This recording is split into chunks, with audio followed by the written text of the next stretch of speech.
बात आती है जी हमारी बैटिंग के ऊपर, मुझे तो ऐसा लगता है फखर जमान था ही अनफिट। मतलब आप पहले ओवर में आपने डाइव मारी बिल्कुल हल्की सी और आप अनफिट हो गए। अच्छा जी ठीक है, आप अनफिट हो गए, आप बाहर चले गए, आप बैटिंग नहीं कर सकते।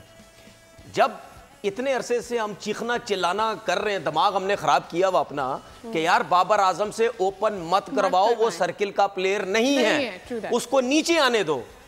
फखर जमान का आपके पास चांस था, फखर जमान भी बाहर हो गया।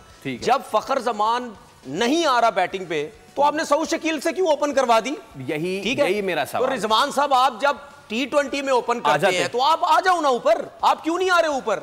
आपने 10 ओवर में सिर्फ 22 रन किए, ये सबसे बड़ा तो ये मलबा भी सारा बाबर आजम पे डाल दे कि जी बाबर आजम स्लो खेला। भाई बाबर आजम तो हम पहले से ही कह रहे हैं स्लो खेलेगा, लेकिन उसके साथ जो तेज खेलने वाला था वो नहीं था, तो आपने दूसरा तेज खेलने वाला तो भेजो साथ में यार। इसमें तनवीर भाई देखें ना, इसमें एक चीज ये है, और फिर शादी फिर आप फवाद भाई से जरूर सब क्वेश्चन कीजिएगा। इसमें एक चीज है तनवीर भाई, और वो ये है कि जब 90 गेंदे खेल लिए फिर बॉल फुटबॉल दिखना चाहिए। नहीं, मैं डिफेंड नहीं कर रहा बाबर को, मैं यहां पे बाबर को डिफेंड नहीं कर रहा।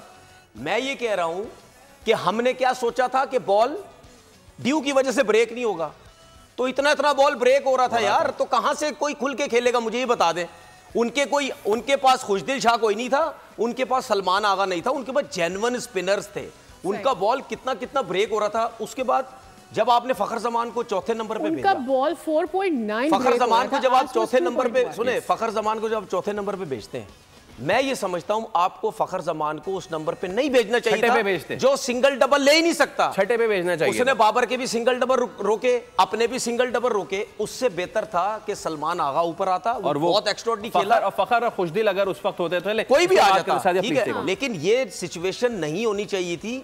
अब हम ये हरकतें ये क्यों कर रहे हैं? क्योंकि हमें खुद समझ नहीं आ रही, ये कोचिंग स्टाफ इतना पैसा ले रहा है, इनको कुछ पता नहीं किसको बैटिंग करानी, किसको क्या करना है, किसको क्या नहीं करना है। सब्सक्राइब करें और बेल दबाएं ताकि कोई खबर रह न जाए।